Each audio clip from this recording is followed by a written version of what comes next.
Zachariah Brennan's first glimpse of the orc woman came through the pre-dawn mist as she knelt at the edge of his watering trough, drinking with cupped hands like a desperate animal. And even from 30 paces, he could see the iron collar locked around her throat with its broken chain dangling across her shoulders. He stood frozen on his porch, the bucket of chicken feed forgotten in his grip, watching her drink with a fervor that spoke of days without water. Her green skin caught the first rays of sunlight breaking over the eastern hills, and he could make out the pronounced muscles of her arms, the way her fingers trembled as she brought water to her cracked lips again and again.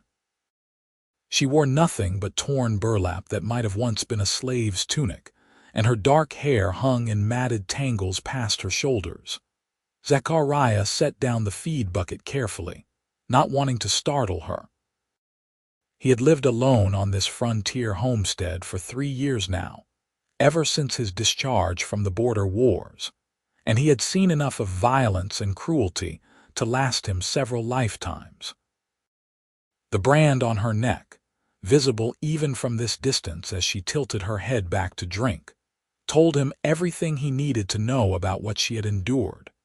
She must have heard the soft thud of the bucket against the wooden boards because her head snapped up, water dripping from her small tusks. Her eyes, a striking amber color that seemed to glow in the morning light, locked onto his with the wild panic of a cornered fox. For a heartbeat neither of them moved. "Easy," Zachariah said quietly, raising both hands to show he held no weapon. "I will not hurt you." The orc woman scrambled backward, her bare feet slipping in the mud around the trough. The broken chain scraped against the wood with a sound like rattling bones. She crouched low, ready to bolt, and he could see every line of her body taut with the instinct to run. "You are thirsty," he continued in that same gentle voice he used with spooked horses. "Hungry too, I would wager. There is food inside, bread, cheese, some dried venison." Her amber eyes flickered toward the house, then back to him, calculating the distance between them, measuring whether she could trust a single word from his mouth. Of course she would not trust him. Why would she? The collar around her neck and the brand beneath it proved that humans had given her every reason to fear. "My name is Zachariah Brennan," he said, taking one slow step down from the porch. "This is my land. I farm wheat and keep some chickens. I live alone, no one else is here." She did not respond, just watched him with those unblinking amber eyes. He noticed now that her arms bore scars, old whip marks that had healed into pale lines against her green skin. One of her pointed ears had a notch torn from it. "I fought in the border wars," Zachariah continued, descending another step. "I have seen what people do to orcs. I have seen what orcs do to people. I am done with all of that. I just want to tend my land and be left in peace." He paused. "You are welcome to stay until you are strong enough to move on, or longer if you wish. No chains, no collar, no master." The orc woman's jaw worked as if she wanted to speak but had forgotten how. Her fingers dug into the mud, and he realized she was bracing herself to run. He could not blame her. Words meant nothing when your body bore the evidence of broken promises. "I am going inside," Zachariah said finally. "I will leave the door open. There is a well on the west side of the house with fresh water and a bucket. Take what you need. If you want food, come inside. If you want to disappear into the hills, I will not follow." He turned his back on her deliberately, a show of trust that made every instinct from his war days scream in protest. But he forced himself to walk slowly up the porch steps, retrieve the chicken feed, and continue toward the coop, as if he had not just invited a fugitive orc slave to make herself at home on his property. The chickens scattered and squawked as he entered their pen, and he went through the familiar motions of scattering feed and checking for eggs. His ears strained for any sound from behind him, the crunch of footsteps approaching or fleeing, but he heard nothing except the clucking of hens and the distant call of a mourning dove. When he emerged from the coop with a basket of fresh eggs, the orc woman was gone from the watering trough. His heart sank a little, though he told himself it was for the best. She would head into the wilderness where she stood a better chance of avoiding slave catchers. This was frontier country, the borderlands between human settlements and the wild orc territories to the north. If she was clever and quick, she might make it. Zachariah returned to the house and set the eggs on the kitchen table. The door stood open as he had left it, morning light spilling across the worn floorboards. He started a fire in the hearth and put a kettle on to boil, then began slicing bread and cheese. He set out 2 plates without really thinking about it, then felt foolish. She was not coming back. He ate his breakfast in silence, listening to the pop and crackle of the fire. Through the open door he could see his fields stretching away toward the tree line, the wheat still green but growing tall. In another month, he would begin the harvest, long days of backbreaking work under the summer sun. He had done it alone last year. He would do it alone again this year. The creak of a floorboard made him freeze with his cup halfway to his lips. She stood in the doorway like a ghost, her body angled as if she might bolt at any second. The morning light behind her made it hard to see her face, but he could feel the intensity of her stare. Neither of them moved for several long seconds. "There is food on the table," Zachariah said quietly, setting down his cup. "Help yourself." The orc woman took one hesitant step inside, then another. Her eyes swept the room, taking in every detail, every potential threat. She looked at the rifle mounted above the fireplace, the knives in their block on the counter, the door to his bedroom standing ajar. Finally, her gaze settled on the plate of bread and cheese he had set out. She moved like lightning, crossing the room in 3 quick strides and snatching the food from the plate.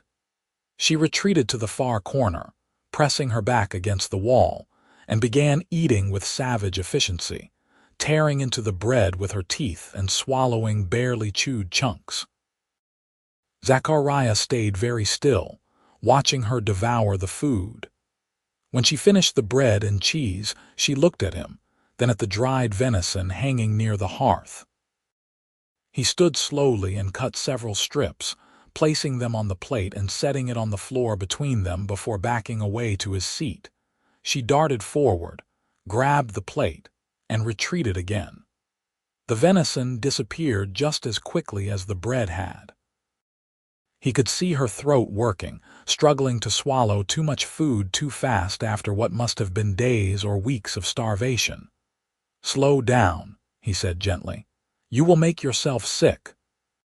She paused, a strip of venison halfway to her mouth, and glared at him with such ferocity that he raised his hands in apology. "Just trying to help," he said. "But eat however you like."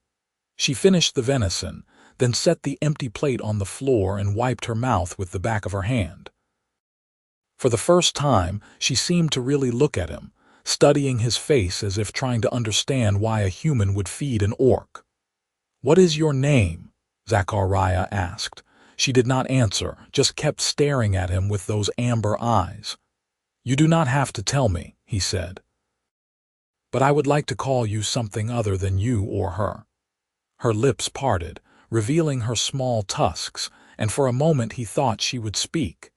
Instead, she just shook her head, a tiny motion that could have meant anything. Maybe she did not want to tell him. Maybe she had forgotten her own name after years of being called slave or beast or worse. "All right," Zachariah said. "How about I call you Mara? That was my grandmother's name. She was the toughest woman I ever knew." He paused. "Unless you hate it, in which case we can think of something else." The orc woman Mara tilted her head slightly, considering. Then she gave the barest nod, so small he almost missed it. "Mara it is, then." He stood slowly.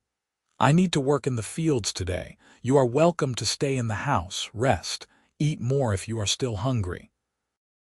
There is a washroom through that door if you want to clean up. I have some old clothes that might fit you better than what you are wearing." He moved carefully past her toward his bedroom, very conscious of the way she tracked his every movement.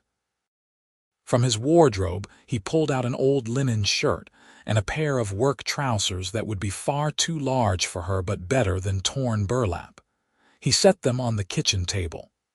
"I will be in the West Field if you need anything," he said. "No one will bother you here. This land is mine, and the nearest neighbor is 3 miles south." Mara said nothing, but her eyes followed him as he collected his tools and headed out the door. Zachariah spent the morning checking his wheat, pulling weeds, and repairing a section of fence that had come loose during the last storm. The physical work felt good, familiar, a welcome distraction from the strange turn his quiet life had taken. Every so often he glanced back toward the house, half expecting to see Mara fleeing across the fields, but the homestead remained still. When the sun reached its peak, he returned to the house for lunch and found Mara sitting on the floor near the hearth, wearing his old shirt and trousers. She had rolled up the sleeves and cinched the waist with a piece of rope, and though the clothes hung loose on her frame, they were a vast improvement over the slave rags. Her hair was wet, which meant she had found the washroom and used it. The iron collar still circled her neck, its broken chain coiled in her lap. She was examining the lock mechanism with her fingers, probing it as if searching for a way to remove it. "I might be able to get that off," Zachariah said. Mara's head snapped up and he saw fear flash across her face before she shuddered it away. "I have tools," he continued, walking slowly into the room. "A chisel and hammer, we could break the lock. It would not hurt you, I promise." She touched the collar almost protectively, and he understood.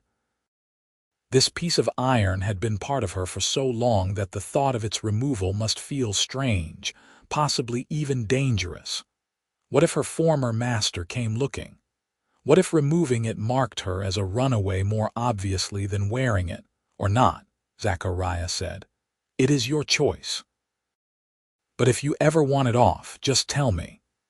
He prepared another meal, this time a proper lunch of bread, cheese, some pickled vegetables from his stores, and water from the well. He set a plate in front of Mara and took his own to the table. She ate more slowly this time, he noticed, taking smaller bites and chewing properly. Her eyes never stopped moving, watching the windows, the door, the rifle above the mantel. "How long were you enslaved?" The question came out before he could stop it, and he winced. "I am sorry." "You do not have to answer that." Mara set down her food and looked at him for a long moment. When she spoke, her voice came out rough and cracked from disuse, each word shaped carefully around her tusks. 6 years. 2 words, but they hit Zachariah like a fist to the gut. 6 years. She could not be more than 25 or 26, which meant she had been enslaved since she was barely an adult. 6 years of chains and brands and whips, 6 years of being owned. "Where did you escape from?" he asked gently. "Millbrook Estate, 3 days south." She touched the brand on her neck, just below the collar. "Overseer liked his drink, got careless with the keys." Millbrook. Zachariah knew the name, a wealthy plantation owner who had made his fortune on slave labor, both human criminals and captured orcs. The man was known for his cruelty even among others who dealt in flesh. "They will be looking for you," he said. "I know." Mara met his eyes squarely. "I will leave tomorrow, should not bring trouble to your door." "No." The word came out more forcefully than he intended. "You can stay. As long as you need." "Why?" She leaned forward, and he could see the suspicion burning in her amber eyes. "What do you want from me?" It was a fair question. In her experience, no human did anything for an orc without expecting something in return. Labor, servitude, or worse. Nothing, Zachariah said. I want nothing from you. I just think you deserve a chance to rest and heal before you run again. He paused. And maybe I could use some company. It gets lonely out here. Mara studied him for a long time, and he forced himself to hold her gaze to let her see the truth of his words. Finally, she nodded once. 1 week, she said. Then I go north, back to my people. 1 week, Zachariah agreed, though something in his chest tightened at the thought of her leaving even after such a short time. The days that followed fell into an unexpected rhythm. Zachariah would wake before dawn and find Mara already awake, standing by the window and watching the sunrise. He would make breakfast for both of them, simple meals of porridge or eggs or bread, and she would eat in silence. Then he would head out to work his fields, and she would disappear into the house. On the second day, he returned at midday to find her in the vegetable garden behind the house, pulling weeds with fierce concentration. She did not look at him, just kept working, her strong hands moving efficiently through the rows of carrots and beans. He said nothing, just grabbed a hoe and worked alongside her. On the third day, she helped him repair the fence in the west field, holding posts steady while he hammered them into place. Her strength surprised him, though it should not have. Orcs were naturally more powerful than humans, and even after years of poor treatment, Mara could lift logs that would have required 2 men. They worked in comfortable silence, and Zachariah found himself hyper-aware of her presence beside him, the way she moved with efficient grace, the concentration on her face as she measured each post for straightness. When their hands accidentally brushed as they both reached for the same hammer, she jerked back as if burned, and he murmured an apology. On the fourth day, she spoke more than 2 words at a time. "Your wheat needs thinning," she said over breakfast, gesturing toward the western field with her spoon. "Too crowded in the northwest section. You will lose yield if you do not fix it." Zachariah blinked in surprise. "You know farming. My clan grew crops before the war. Before humans pushed us into the Badlands." She said it without accusation, just stating a fact. "I worked the fields as a child." "I did not know orcs farmed," he admitted. "We were always told your people were raiders and hunters." Mara's expression hardened. "Your people tell many lies about orcs. Makes it easier to kill us if you think we are just monsters." He could not argue with that. During the war, the officers had told the soldiers that orcs were savage beasts, incapable of mercy or reason, that killing them was no different than putting down rabid dogs. Zachariah had seen enough to know it was not true, had watched orc warriors show honor and dignity even in defeat, but the propaganda had worked on most of his comrades. "Will you show me," he asked, "how to thin the wheat properly?" Mara looked surprised, as if no one had ever asked for her knowledge before. Then she nodded. They spent the afternoon in the northwest field, and Mara taught him how to identify the weaker stalks and remove them without damaging the stronger plants around them. She worked with sure movements, her hands gentle despite their strength, and he found himself watching her more than the wheat. The sun caught the green of her skin and made it glow like jade. Her tusks, which he had initially found strange, now seemed perfectly suited to her face, giving her a fierce beauty that took his breath away when he allowed himself to really look at her. She had tied her dark hair back with a strip of cloth, and it fell in a thick braid down her back. "You are staring," Mara said without looking up from her work. Zachariah felt heat rise in his cheeks. "Sorry, I was just thinking." "About what?" "About how wrong we were, during the war, about orcs." Mara straightened and turned to face him, her amber eyes searching his face. "You killed my people." It was not a question. He could have lied or deflected, but she deserved the truth. "Yes," he said quietly. "I did what I was ordered to do. I told myself it was necessary, that we were protecting our homes and families. But I have thought about it every day since I left the army. Some nights I still see their faces. Good, Mara said, and there was steel in her voice. You should remember, should carry that weight. She paused. But at least you feel guilt.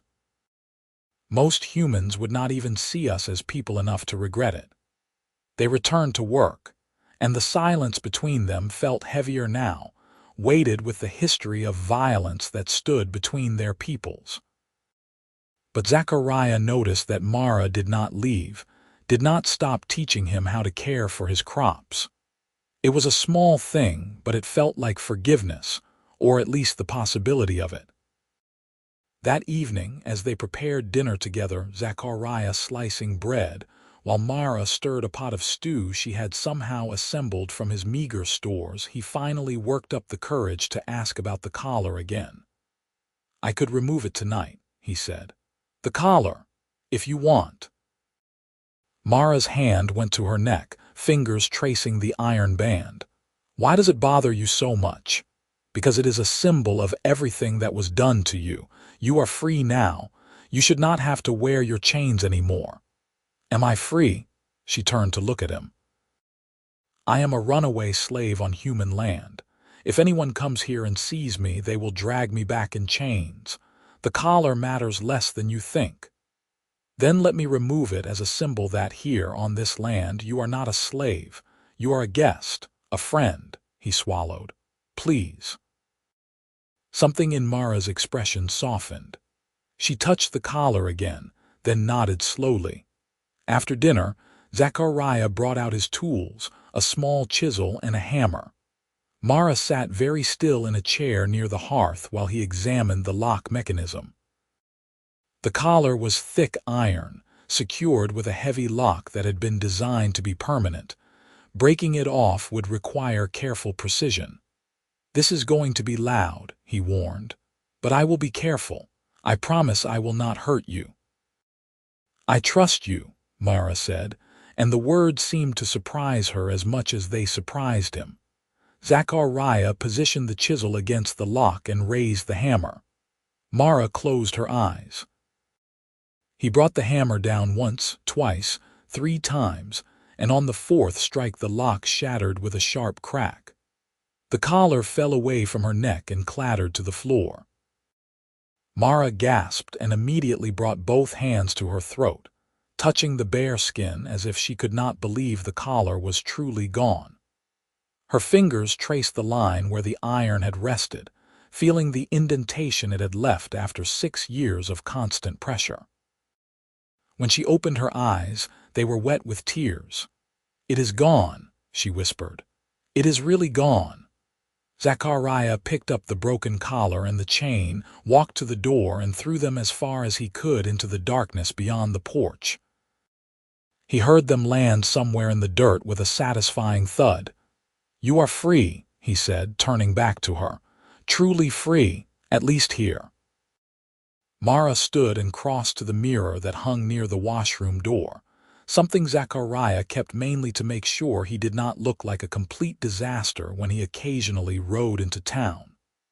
She stared at her reflection, at her bare neck, at the red line where the collar had chafed her skin. Fresh tears rolled down her green cheeks. I had forgotten what I looked like without it, she said. Zachariah did not know what to say to that, so he simply stood beside her, letting her look her fill.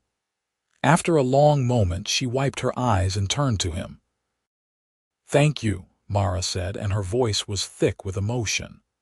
I know you said you want nothing from me, but if there is ever anything I can do to repay this kindness, you need only ask. There is nothing to repay, Zachariah said. Just stay as long as you want. That is enough. That night, Zachariah lay in his bed and listened to Mara moving around in the main room. He had offered her his bed multiple times over the past days, but she always refused, preferring to sleep on a pile of blankets near the hearth. He suspected she felt safer there, able to see both the door and the windows, with her back to the stone fireplace. He thought about the way she had looked when the collar came off. the relief and joy and grief all tangled together in her expression. He thought about her tears, about the tremor in her voice when she thanked him. Something had shifted between them in that moment. Some invisible wall had begun to crumble. It scared him how much he was starting to care for her, this fierce orc woman who had stumbled onto his land less than a week ago.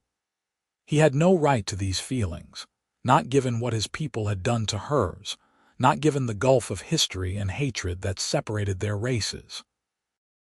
But feelings did not obey logic or propriety, and Zachariah was beginning to realize that Mara had become important to him in a way he could not quite explain. The week she had promised to stay would end tomorrow. He did not want her to leave. The next morning dawned gray and overcast, threatening rain. Zachariah woke to find Mara already dressed in his 2 large clothes, her few possessions which amounted to nothing tied into a small bundle. She stood by the door, looking out at the fields, and he knew without asking that she was preparing to leave. "The weather looks bad for traveling," he said, sitting up. "Rain will wash away my trail," Mara replied. "Make it harder for anyone tracking me." Zachariah rose and crossed to stand beside her. "You could stay longer. The week does not have to be the limit. I have imposed on you enough. You have not imposed, you have helped me. The garden looks better than it has in 2 years. The fences are all repaired, and I learned more about wheat farming in the last few days than I knew in the previous 3 years combined." Mara smiled slightly, a tiny upturn of her lips that made Zachariah's heart stutter. "You are a terrible farmer, Zachariah Brennan, I know, which is why I need you to stay." The smile faded. "You know I cannot stay forever. My people are in the north. I need to find them to see if any of my clan survived the war and the slave raids. I understand.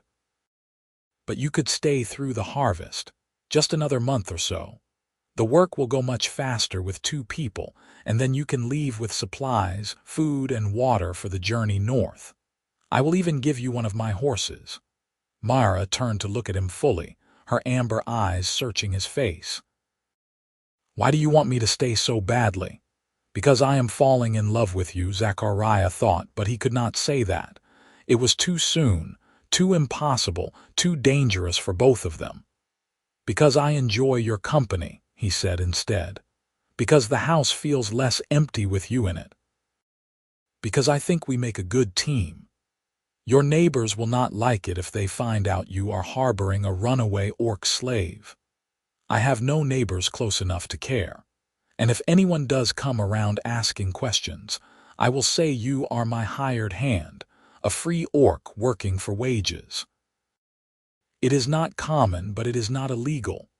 Mara considered this, her fingers absently touching the red mark on her neck where the collar had been. Finally, she nodded. "Through the harvest," she said. "Then I go north." Relief flooded through Zachariah so intensely he had to resist the urge to embrace her. "Through the harvest," he agreed. The rain started an hour later, a steady downpour that drummed against the roof and turned the fields into mud. They spent the day inside, Mara teaching Zachariah how to properly preserve vegetables for winter storage while he taught her how to read the few books he owned. She learned quickly, her clever fingers tracing the letters as she sounded out words. "Why did you leave the army?" Mara asked as they worked. Zachariah paused in his chopping of carrots. "I killed a child." The words hung in the air between them, stark and horrible. Mara stopped her work and looked at him, waiting. "We raided an orc settlement," he continued, forcing himself to say the words he had never spoken aloud before. "Standard operation, looking for warriors who had attacked a supply caravan. But when we got there, it was just families. Old ones, mothers, children. My commanding officer ordered us to take the adults as slaves and kill anyone who resisted." His hands were shaking. He set down the knife. "A woman fought back, tried to protect her child. She had a knife, Nothing that could really hurt us through our armor, but the officer said she was a threat. He told me to shoot her. I did. The bullet went through her and hit her daughter. She could not have been more than 10 years old. Tears blurred his vision. He wiped them away roughly. I left the army the next day. Walked away from my post, forfeited my pay, everything. I did not care. I just knew I could not do that anymore. Could not be that person. He looked at Mara. The girl had your eyes, the same amber color. I dream about her sometimes. Mara was quiet for a long time. Then she reached across the table and took his hand, her green skin stark against his pale fingers. That girl might have been my cousin, she said softly. My clan was raided 6 years ago. Most were killed or taken. That is how I ended up in chains. She squeezed his hand. What you did was terrible, but you stopped. You felt guilt and you changed. That matters. Does it? They are still dead. Yes. And no words will bring them back, but you gave up everything to stop being part of that machine of violence.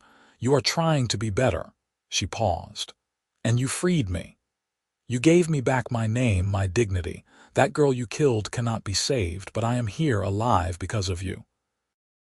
Maybe that is how you begin to balance the scales.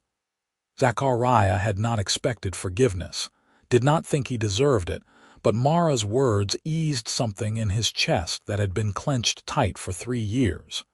He turned his hand over and squeezed hers back. Thank you, he whispered. They sat like that for a long moment, hands clasped across the table while rain pounded the roof above them. Then Mara gently pulled her hand away and returned to her work, and Zachariah did the same, but something fundamental had changed between them. The days blended into weeks, and Zachariah found himself falling into a new rhythm with Mara. They worked side by side in the fields, preparing for the harvest. They cooked meals together, her teaching him recipes from her clan while he shared what little he knew of human cooking. They talked in the evenings, long conversations about everything and nothing, and Zachariah learned about Orcish culture, about their gods and songs and traditions. Mara told him about her childhood, about learning to hunt with her father and farm with her mother, about the festivals her clan held to celebrate the changing seasons. She spoke of the war with sadness but not hatred, explaining how her people had been pushed further and further into marginal lands, how desperation had driven some clans to raid human settlements for food and supplies, which had in turn justified more human aggression. It is a cycle, she said one evening as they sat on the porch watching the sunset. Violence breeding violence, and the innocent on both sides pay the price. Zachariah could not argue with that. He told her about his own childhood, about growing up on a small farm much like this one, about joining the army because he thought it was the honorable thing to do, about slowly realizing that honor had nothing to do with what they were being ordered to accomplish. You regret buying this land? Mara asked. Living alone out here. I did not buy it, Zachariah admitted. It was payment from the army when I left. They give all discharged soldiers a land grant trying to populate the frontier. I think they hoped I would build a life here, maybe start a family eventually. He laughed bitterly. I just wanted to disappear. You are not very good at disappearing. No, Mara gestured at him at the house at the well-tended fields. You work too hard. You care too much. Someone truly trying to disappear would let everything fall apart, but you built something here. Maybe you are not hiding. Maybe you are healing. Zachariah thought about that. Maybe she was right. Maybe this farm was not an escape but a second chance, a place to become someone better than the soldier who had killed an innocent child. What about you? He asked. If you make it back to your people, what will you do? When I make it back, Mara corrected. I will find whatever remains of my clan, help them rebuild. Maybe start a family of my own eventually if any of the males from my clan survived. She paused. We have so few of us left. Every orc who lives to have children is important to our survival. The thought of Mara with another male made Zachariah's chest tighten with an emotion he recognized as jealousy.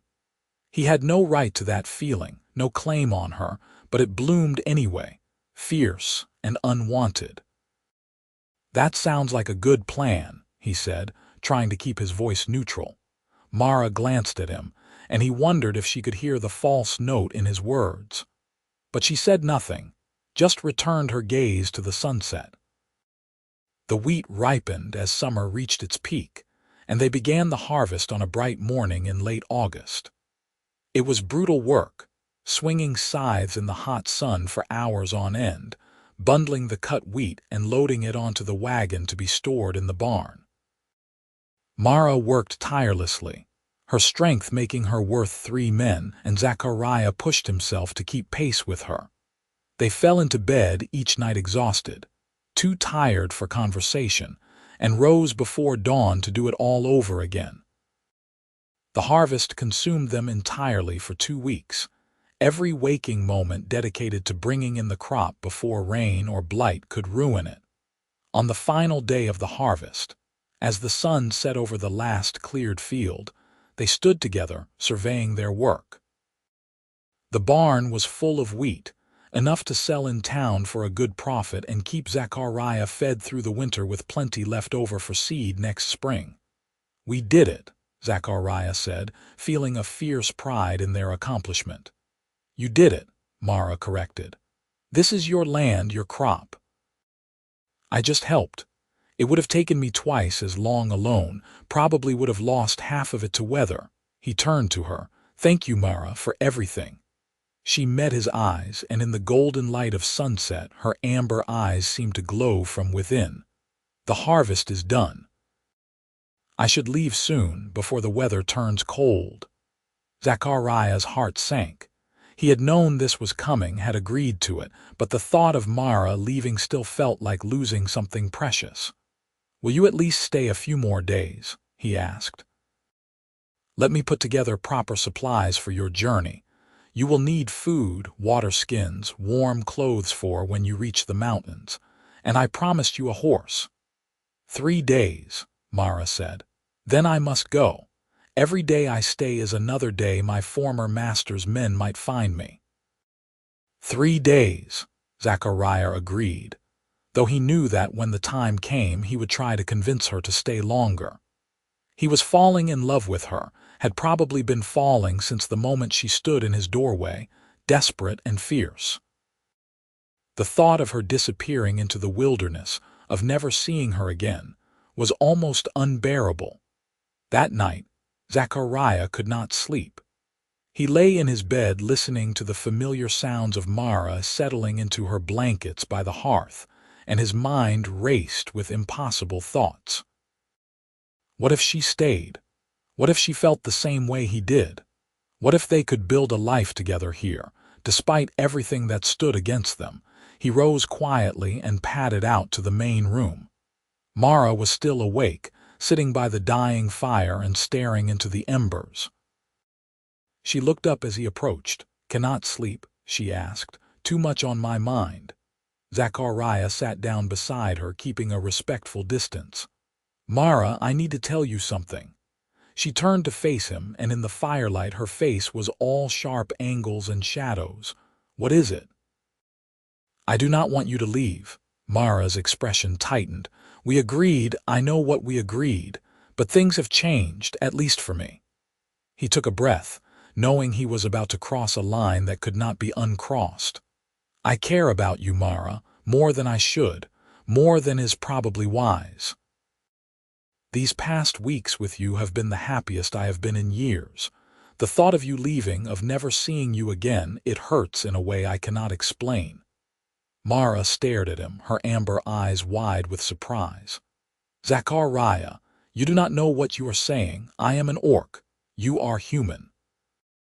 Our people are enemies. Our people are fools," Zachariah said, "trapped in cycles of violence and hatred that serve no one, but we do not have to be. We can choose something different." "And what are you choosing? What are you asking me?" "Stay. not as a hired hand or a guest. Stay as my partner, help me run this farm, build a life here with me. He reached out and took her hand, feeling the warmth of her skin against his. I am asking you to give us a chance. Mara pulled her hand away, standing abruptly. You do not understand what you are asking. If people find out, they will kill you, brand you a traitor, and they will drag me back to slavery or just kill me outright. Humans and orcs do not, we cannot. Why not? Zachariah stood to face her. Who says we cannot? Some law written by people who profit from keeping us at each other's throats. Some tradition based on fear and ignorance. He took a step closer. I have seen the worst of what humans and orcs do to each other. I lived it. But I have also seen these past weeks that we are not so different. We both bleed. We both grieve. We both want the same basic things: safety, dignity, someone to share our lives with. You are talking about love, Mara said, and her voice was shaking. You are talking about us falling in love. I have already fallen, Zachariah admitted. I love you, Mara. I love your strength and your fierceness. I love the way you lose yourself in work, the way you laugh at my terrible jokes, the way you teach me things with infinite patience even though I am probably the worst student you could ask for. I love you, and I am terrified of losing you. Tears streamed down Mara's face, catching the firelight. I love you too, she whispered. I have been trying not to, trying to tell myself it is just gratitude or loneliness or anything other than what it truly is. But I love you, Zachariah Brennan, and that is precisely why I have to leave. What? No, if you love me, if I love you, I cannot stay and put you in danger. Mara wiped at her tears roughly. You do not know what humans do to their own kind who consort with orcs. I have seen it. Men hanged for taking orc lovers, women stoned, children born of mixed blood killed at birth. I will not let that happen to you. Then we will be careful, we will tell no one. This farm is isolated enough. For how long? Mara demanded. Months? Years? Eventually someone will come here and see us together. And even if they do not, even if we manage to hide forever, what kind of life is that? Always looking over our shoulders, always afraid. It is better than being apart, Zachariah said desperately. I would rather have a few years with you, hiding but happy, than a lifetime without you.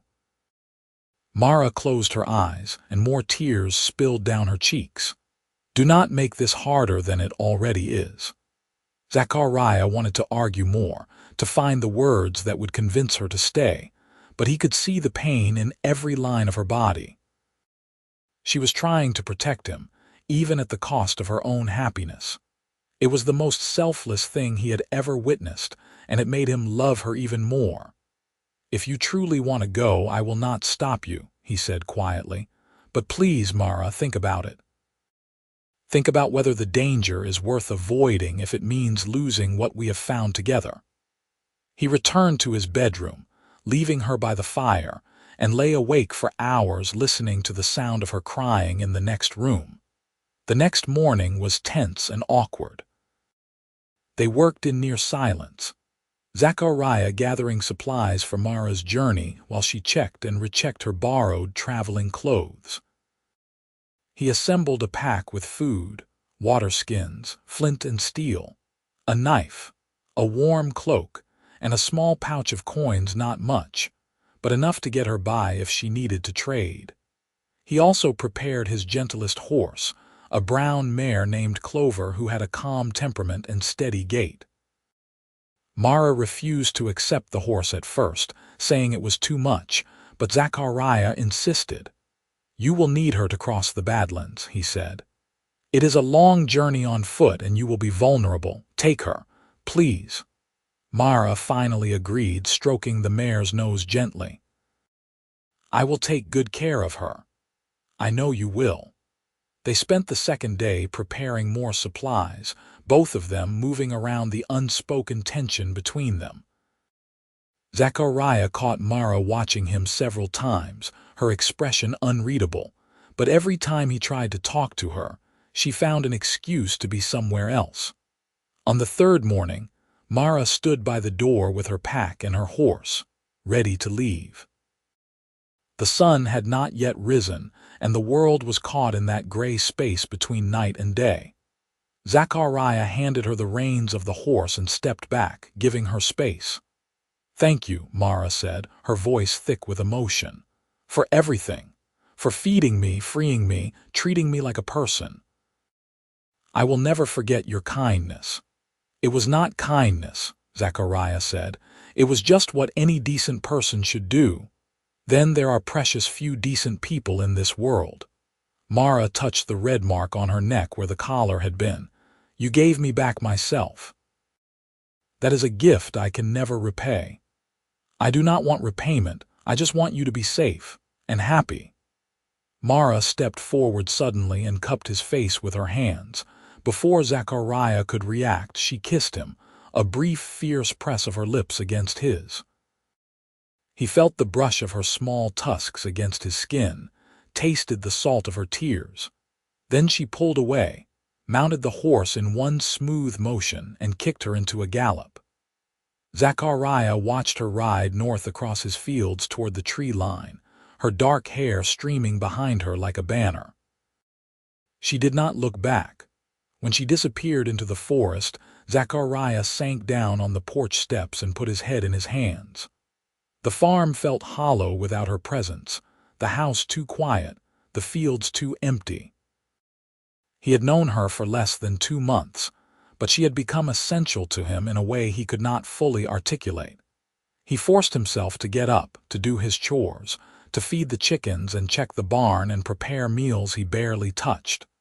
Days blurred into each other, all gray and empty.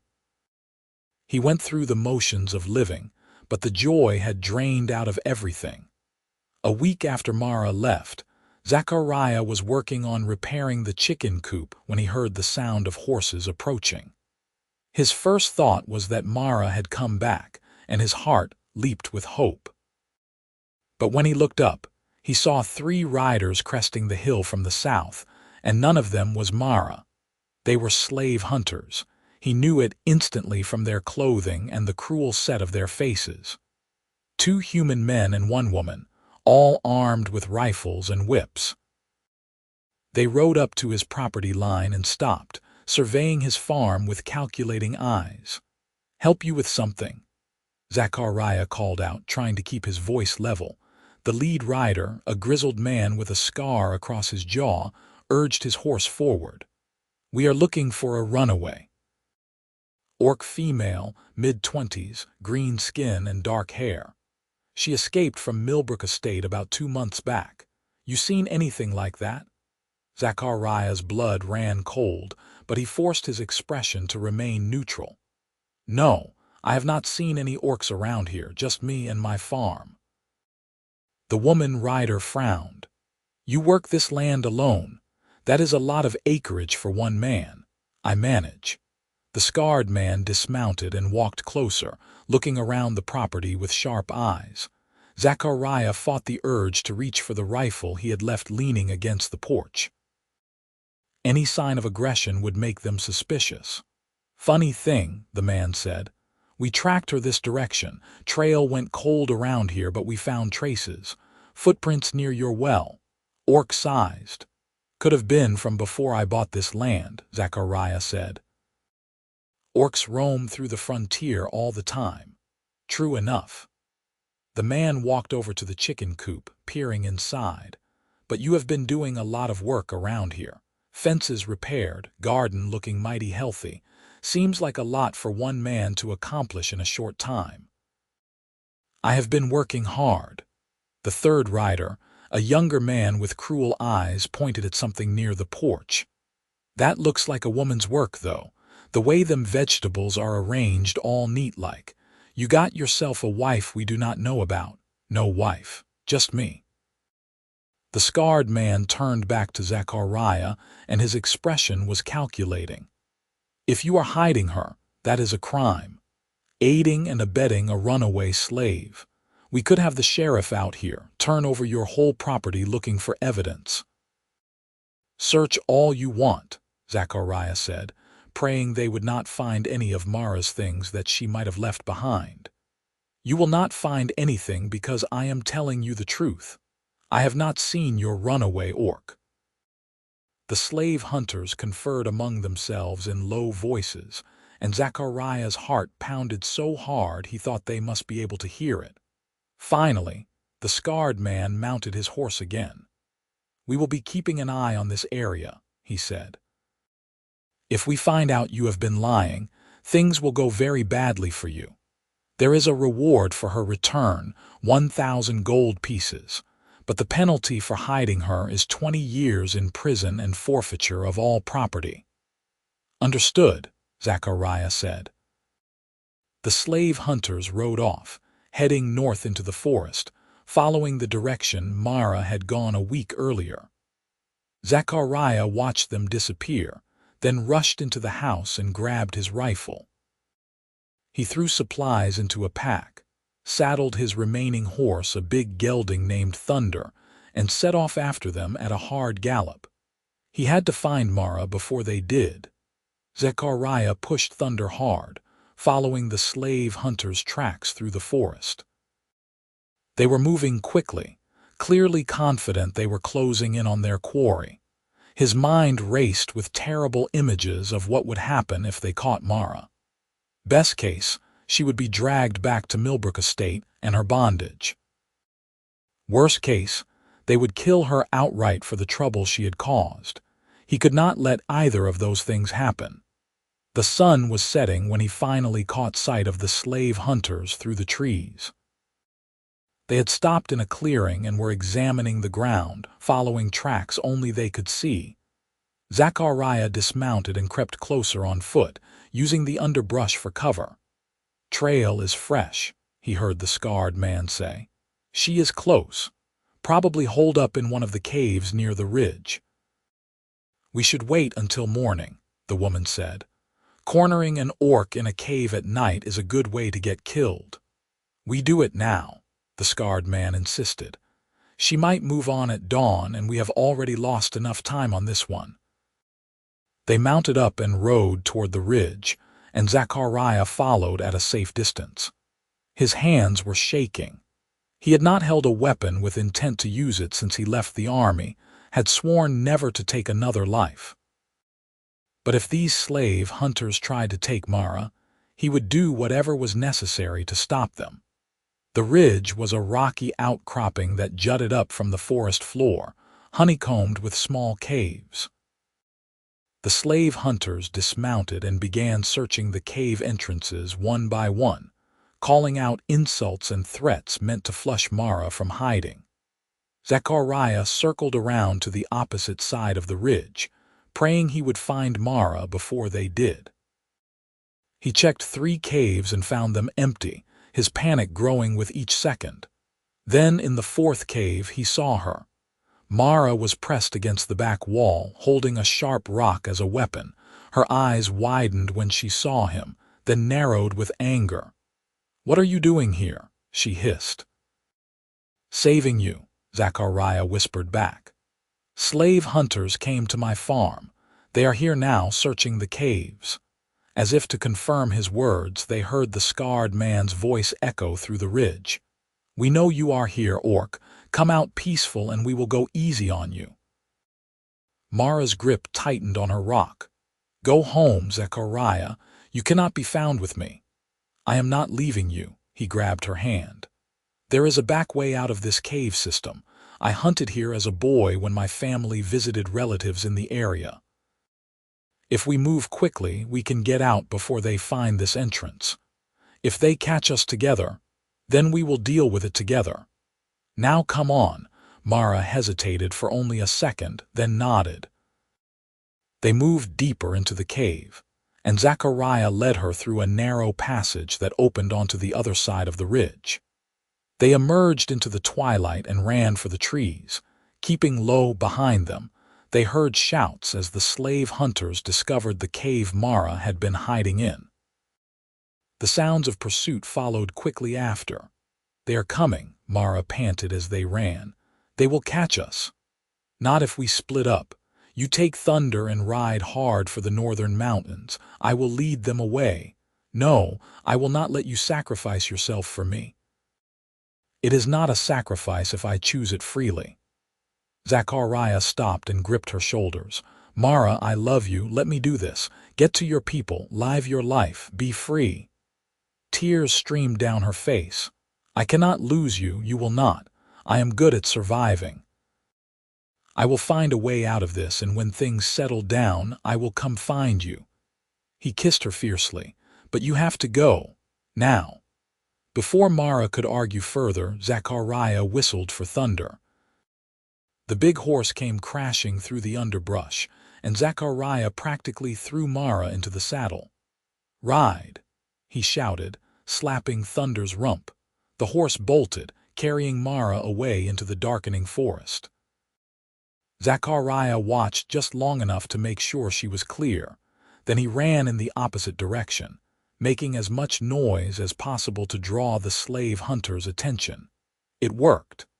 He heard them change direction, following his trail instead of Mara's. He ran until his lungs burned and his legs felt like they would give out, and then he kept running. He had been a soldier once, trained in endurance and survival. He could do this, but 3 against 1 were bad odds, and the slave hunters knew these woods better than he did. They cornered him near a stream, the 3 of them forming a semicircle that cut off all escape routes. Zachariah raised his rifle, but the scarred man was faster, his own weapon already aimed at Zachariah's chest. "Drop it," the man ordered. Zachariah lowered his rifle slowly and set it on the ground. "Where is she?" the woman demanded. "Gone, far from here by now." The scarred man's face twisted with rage. "You lying son of a, I did not lie. I told you I had not seen her at my farm, and I had not. She left a week before you showed up. But you knew where she went. You have been hiding her." The man stepped closer, his rifle never wavering. "That makes you a criminal. We are taking you in." "On what evidence? You have no proof I did anything." "We have enough." The man gestured to his companions. "Tie him up. We will take him to the sheriff in Millbrook. Let them sort it out.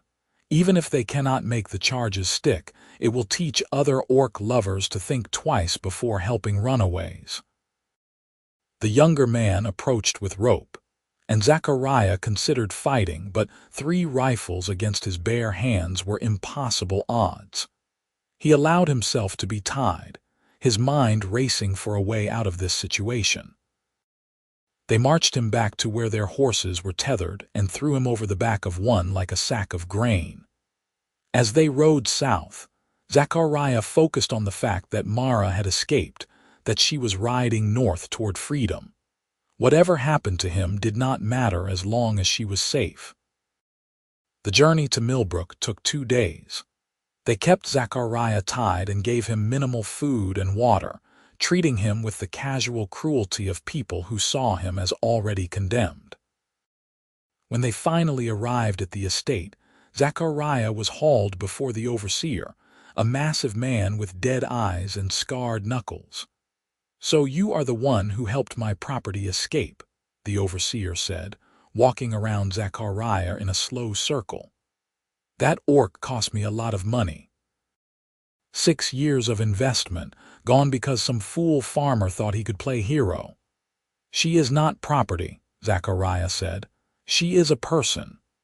The overseer backhanded him across the face, and Zachariah tasted blood. "You do not get to talk. You get to sit in a cell until the magistrate arrives to pass judgment. And trust me, he is not sympathetic to orc lovers." They threw Zachariah into a small cell beneath the main house, a dank space that smelled of mold and despair. He sat in the darkness and tried not to think about what would happen when the magistrate arrived.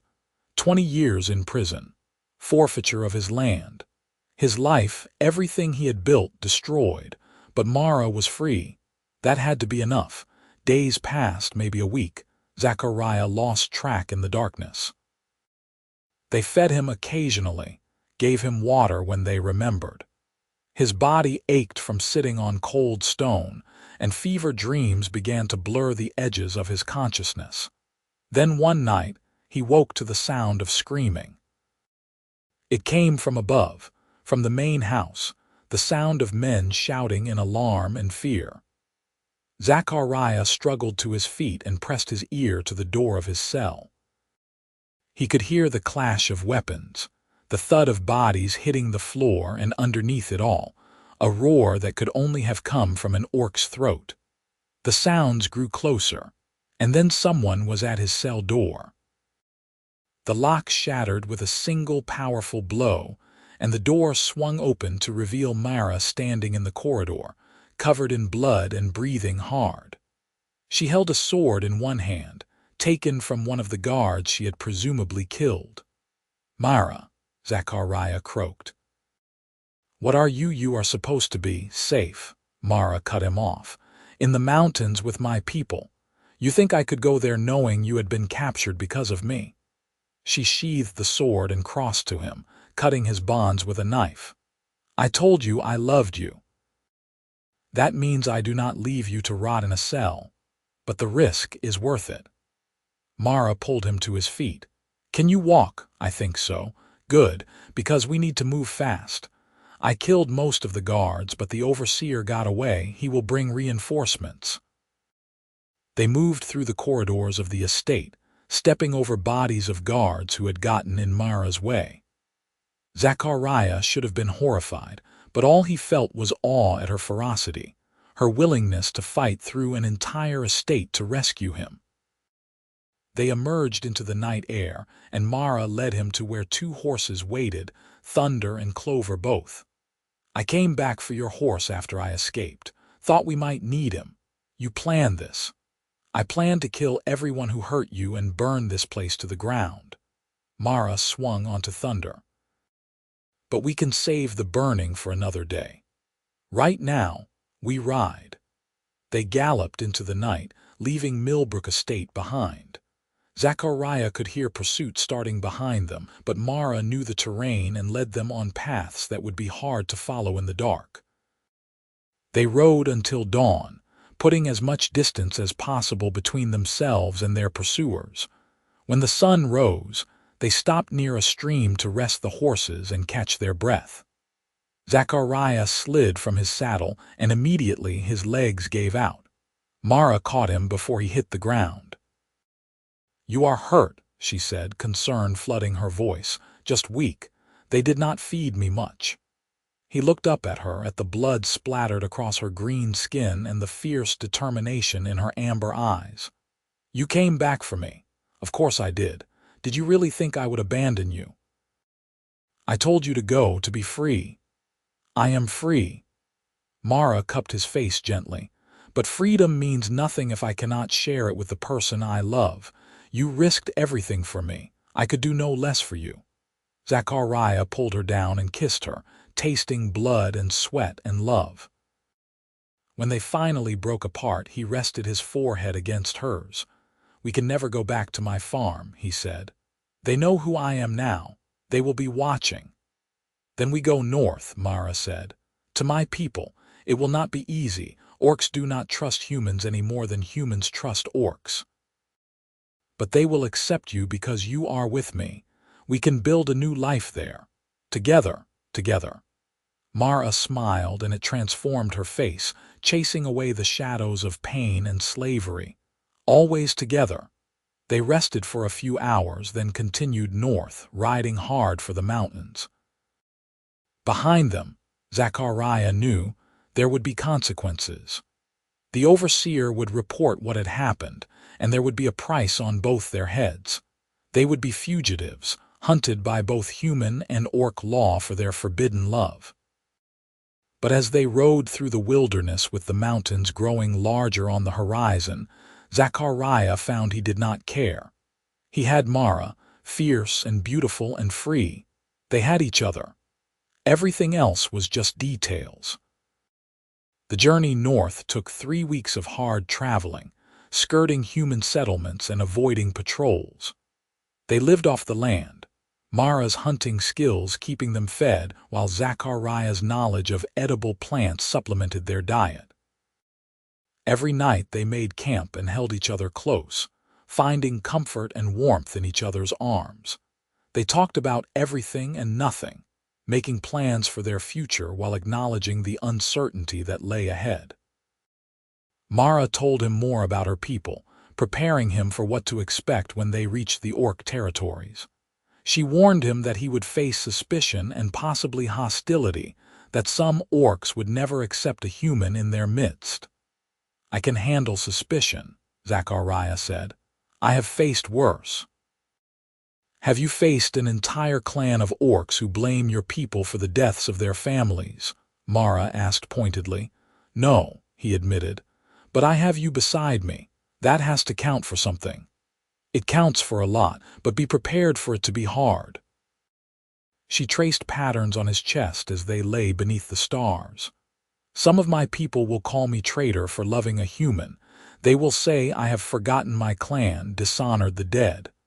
What will you say to them? That love is not betrayal. That you are nothing like the humans who killed and enslaved my people. That if we keep ourselves locked in cycles of hatred, we will destroy ourselves." She paused. "And if they cannot accept that, then we will find somewhere else to live. Just the two of us against the world." Zachariah kissed her forehead. "I like the sound of that." They crossed into orc territory on a crisp autumn morning, the air smelling of pine and coming snow. The landscape changed dramatically, becoming more rugged and wild. They followed a river upstream through a narrow valley and eventually came upon the first signs of habitation. Marked trees, deliberately placed cairns, the occasional glimpse of a watcher in the woods. "We are being observed," Mara said. "My people know we are here. Should we stop?" "No. We keep going until they stop us. To halt without being told would show weakness." They rode for another hour before a group of orc warriors materialized from the forest, surrounding them. There were 6 of them, all male, all armed with spears and bows. They were larger than Mara, their skin ranging from deep forest green to grayish blue, their tusks more pronounced. They looked at Zachariah with open hostility. "Mara of Clan Stoneback," one of them said, his voice deep and rumbling. "We thought you dead or worse. Yet you return with a human at your side. Explain yourself." Mara dismounted and stood tall, meeting the warrior's gaze without flinching. "This human, Zachariah Brennan, freed me from slavery. He gave me food and shelter when I had nothing. He fought to protect me when slave hunters came. He is my chosen mate, and I claim him under the law of sanctuary." The warriors exchanged glances, clearly unsettled by her declaration. The law of sanctuary was ancient, Mara had explained to Zachariah during their journey. It meant that any orc could claim protection for someone who had saved their life, even if that someone was from an enemy people. But it was rarely invoked, and never for a human. "Your claim will be judged by the elders," the lead warrior said. "Until then, you both come with us. The human will be guarded." "I accept those terms," Mara said. They were escorted deeper into the valley, and Zachariah got his first glimpse of an orc settlement. It was not what he expected. Instead of rough camps or cave dwellings, he saw permanent structures. Longhouses built from stone and timber, cultivated fields, even a forge where a blacksmith worked metal. This was a civilization, not a band of savages. Orcs emerged from their homes to watch the procession, and Zachariah felt the weight of dozens of hostile stares. Children hid behind their mothers, staring at him with wide eyes. Old warriors glared and muttered, their hands tightening on weapons. He kept his eyes forward and his hands visible, trying not to appear threatening. They were brought to the largest longhouse, and inside, 3 elderly orcs sat in positions of authority. 2 males and 1 female, all bearing the scars of long lives and many battles. These were the elders Mara had spoken of, the ones who would judge whether Zachariah lived or died. Mara knelt before them, and after a moment's hesitation, Zachariah did the same. "Rise, Mara Stoneback," the female elder said. Her voice was strong despite her age, commanding absolute attention. "We heard you were taken in the raid 6 years past. Your mother and father wept for you. They believed you lost forever." "They live," Mara's voice broke with emotion. "They live. They will be sent for." The elder's gaze shifted to Zachariah, and he felt like he was being weighed and measured. "You bring a human to our lands and claim sanctuary for him. This is no small thing. Explain why this human deserves our protection." Mara told the story, starting from her escape from Millbrook Estate to her arrival at Zachariah's farm. She spoke of his kindness, of how he fed and housed her with no expectation of return. She told them about the collar he removed, about working the harvest together, about the slave hunters he helped her escape from. She explained how he had been captured because of her and how she had returned to free him. "He could have turned me in for the reward," Mara finished. 1,000 gold pieces, more money than he will likely see in his lifetime. Instead, he protected me. He loved me, and I love him. I claim him as my mate and invoke the ancient law of sanctuary." The elders conferred among themselves in low voices, speaking in the Orcish language that Zachariah did not understand. He knelt and waited, every muscle tense, knowing his fate was being decided by beings who had every reason to hate his kind. Finally, the female elder spoke. "Zachariah Brennan, you are a soldier of the human armies." "Yes, I was," Zachariah said. "I left 3 years ago." "Did you kill orcs during your service?" There was no point in lying. "Yes." "Why did you leave the army?" Zachariah took a breath and told them the same story he had told Mara, about the raid on the settlement, about the mother and daughter he had killed. He left nothing out, not the horror of what he had done nor the guilt that drove him from service. When he finished, the longhouse was silent. "You feel remorse for your actions," one of the male elders said. It was not a question. "Every day," Zachariah replied.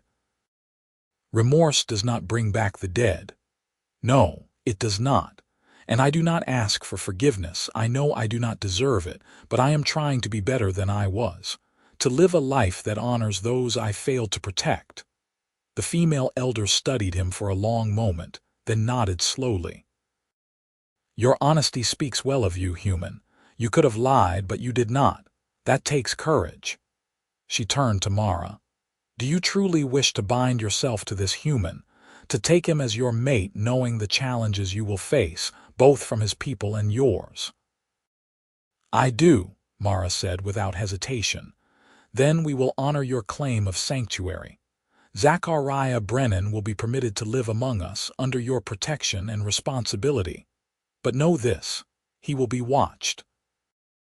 Any sign that he is a threat to our people, any indication that he has not truly left his warlike ways behind, and the sanctuary will be revoked. Do you understand?" "I understand," Mara said.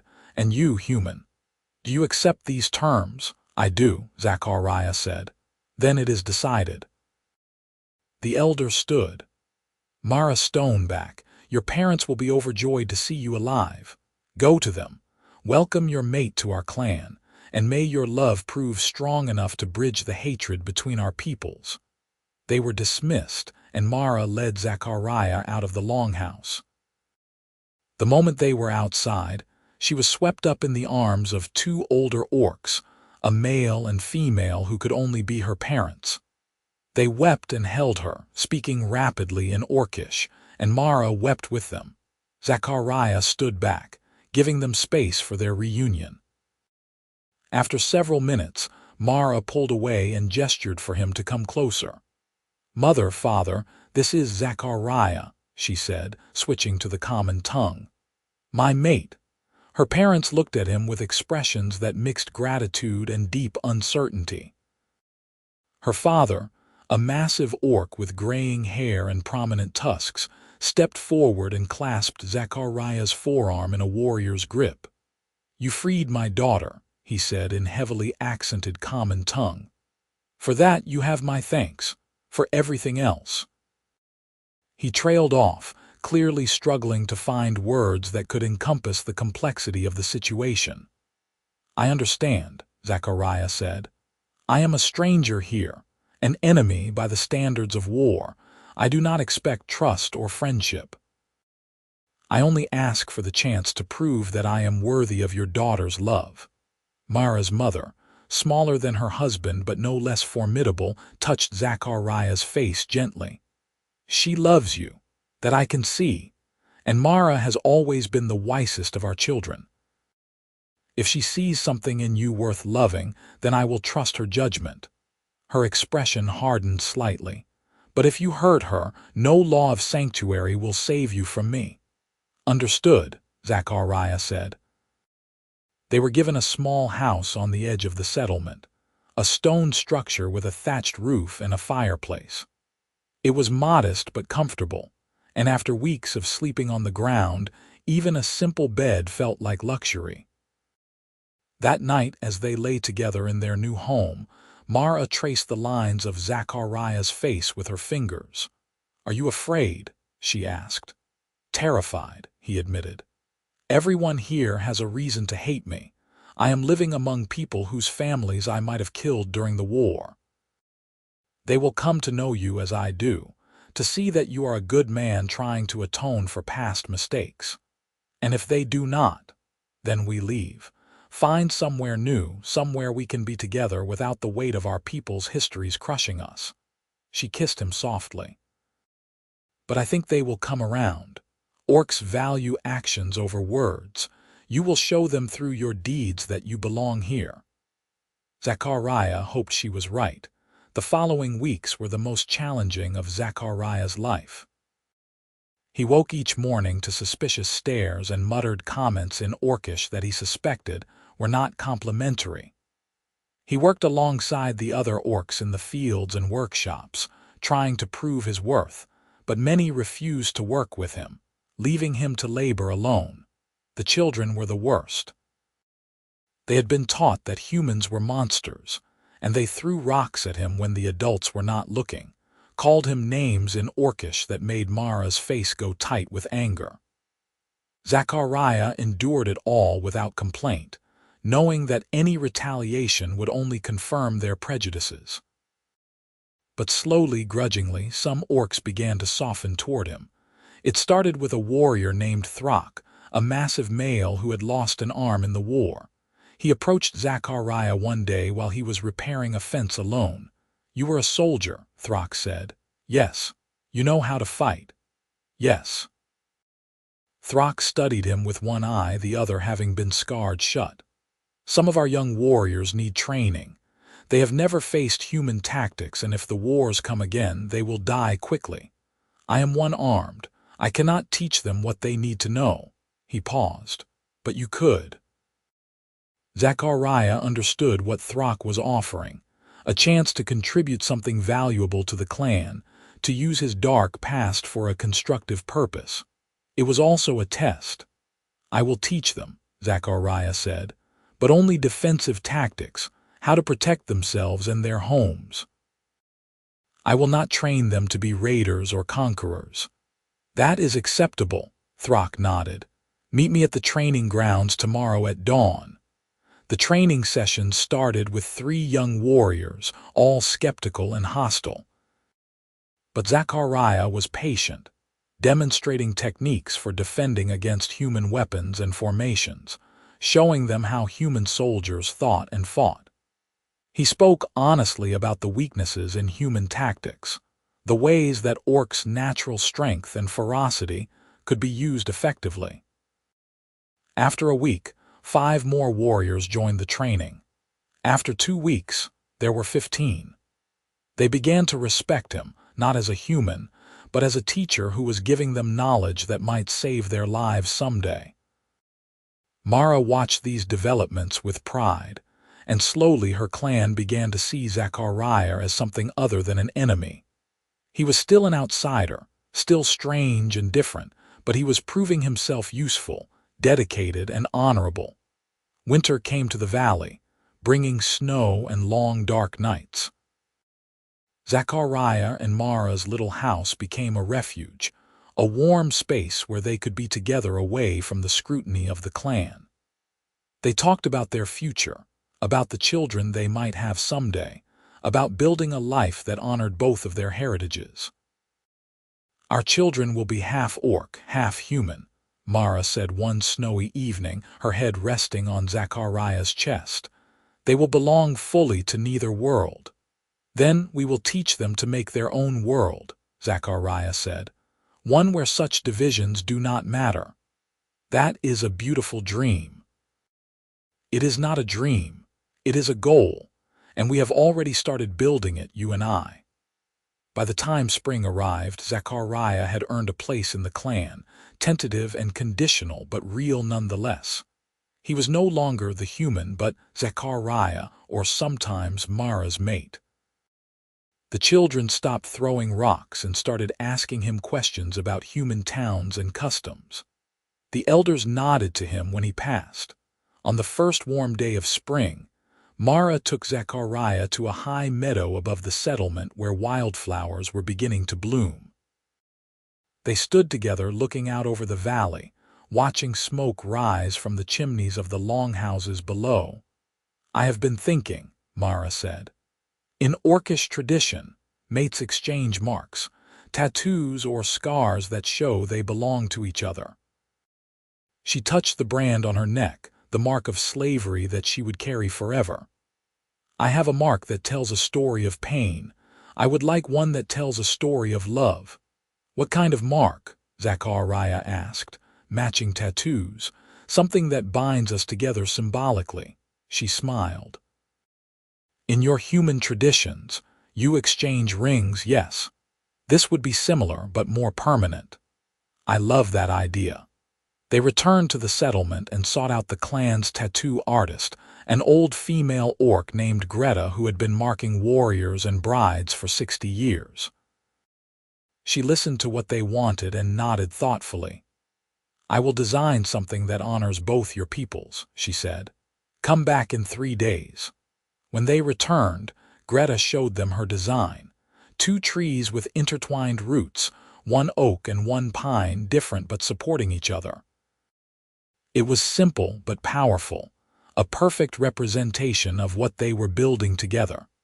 The tattooing process took hours, Greta working with careful precision to create matching images on their upper arms. The pain was significant, but Zachariah welcomed it, knowing that he was being permanently marked as Mara's mate, that they were claiming each other before both their peoples. When it was done, they stood together and admired the fresh tattoos, the ink still bright against Zachariah's pale skin and Mara's green. They were bound now, not just by love but by permanent marks that declared their commitment. That night, they held a small celebration, inviting Mara's parents and a few of the warriors Zachariah had been training. It was not a formal wedding by either human or orcish standards, but it served the same purpose, a public acknowledgement of their bond. Throck raised a cup of the harsh orcish liquor they brewed from fermented grain.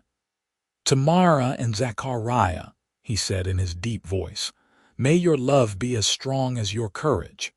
Others echoed the sentiment, and Zachariah felt a swell of emotion.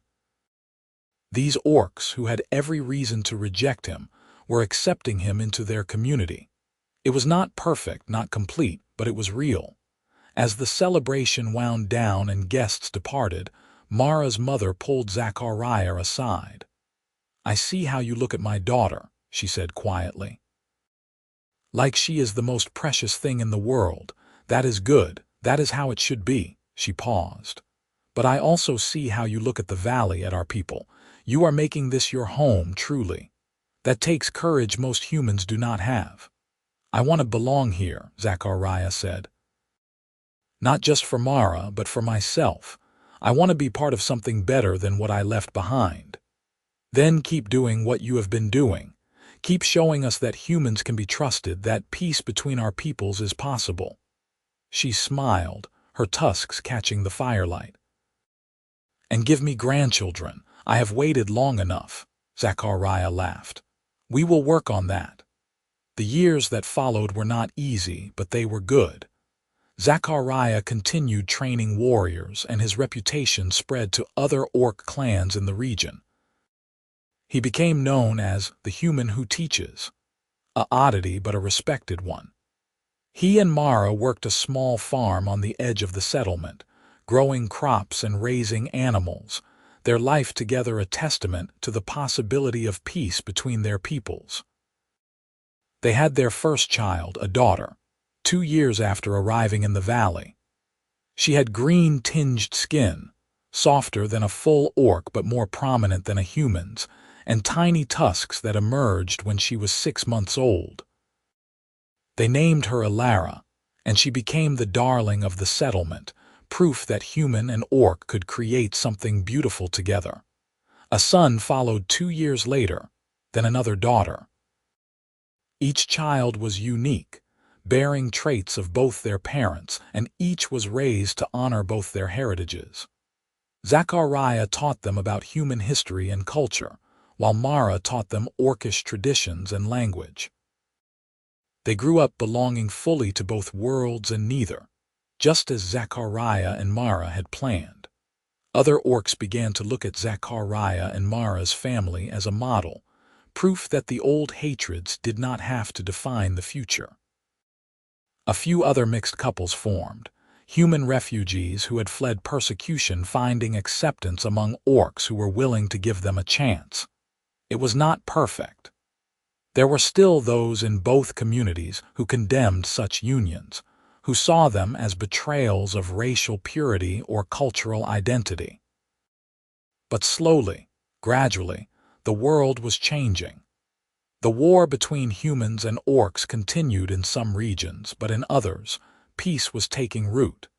10 years after Zachariah and Mara first arrived in the valley, a delegation of human diplomats came seeking a peace treaty. The elders agreed to meet with them, and they asked Zachariah to serve as an intermediary, someone who understood both sides. The negotiations were tense and difficult, with centuries of grievances to address and countless wrongs to acknowledge. But in the end, they reached an agreement. A cessation of hostilities, trade agreements, and a framework for future cooperation. It was not a perfect peace, but it was a start. As Zachariah watched the humans and orcs sign the treaty, their marks side by side on the parchment, he thought about the long journey that had brought him to this moment. It had started with a desperate orc woman drinking from his watering trough, with a choice to show kindness when hatred would have been easier. And from that single act of decency, so much had grown. That evening, Zachariah and Mara stood on their porch, watching their children play in the yard while the sun set over the valley. Alara was teaching her younger siblings how to plant seeds, her patient voice carrying across the garden. She would be a farmer like her parents, or maybe a teacher. She had time to decide. "You ever regret it?" Mara asked, slipping her hand into his. "Giving up your old life. You could have had a farm in human lands, a human wife, an easier existence." Zachariah looked at her, at the woman who had transformed his life simply by being brave enough to drink from his watering trough, and he smiled. "Not for a single moment," he said. "You are my home, Mara, you and our children and this valley. Everything good in my life started the day you stumbled onto my land. How could I regret that?" Mara leaned her head against his shoulder. "The brand on my neck told you everything about my past, but we built a future anyway." "We built a future because of who you are, not despite it," Zachariah said. "Every scar and mark tells a story, and yours tells of survival and strength. I fell in love with all of you, including the parts that hurt. You are getting sentimental in your old age.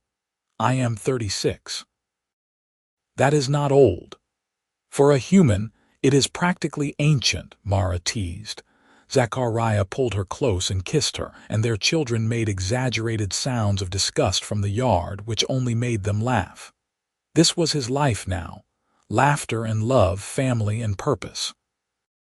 He had traveled a dark road to get here, had done terrible things he would never forget, but Mara had shown him that redemption was possible, that love could bridge even the deepest divides. The brand on her neck had told him everything about her suffering. But when he took her hand, when he chose to see her as a person rather than property, when he loved her despite everything that stood between them, they had written a new story together. A story of hope and healing, of two people from enemy worlds building a bridge between them one day at a time. As night fell over the valley and their children came inside for dinner, Zachariah held Mara's hand and looked at the life they had created.